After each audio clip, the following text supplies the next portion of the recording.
अरे मनवा के राख जैसे गंगा जी के पानिया, निमन काम कर बोला मधुरी बचनिया। निमन काम कर बोला मधुरी बचनिया।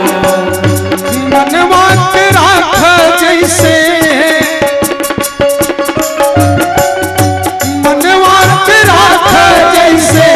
गंगा जी के पानिया, निमन काम कर बोला मधुरी बचनिया।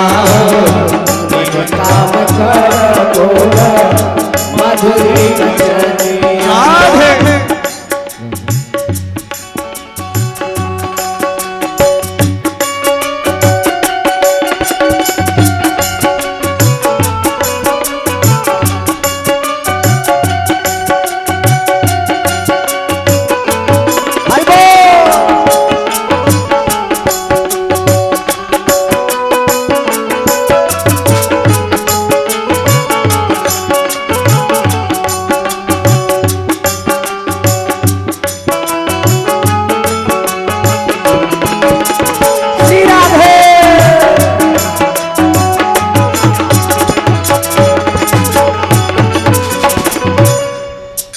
क्या कहते हैं, जिंदगी में हरदम सब कर तू बड़ाई।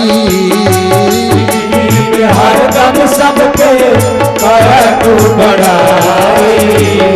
सपनों में कह रहा जानी केहू के बुराई।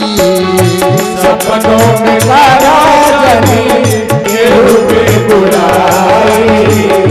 जिंदगी में हरदम सब कर तू बड़ाई।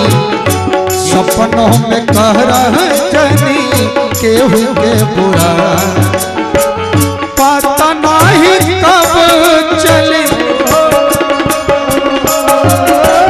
पता नहीं कब चले जाई जिंदगानिया। निमन काम कर बोला मधुरी बचनिया। निमन काम कर मधुरी बचनिया। मनवा के राख जैसे हो,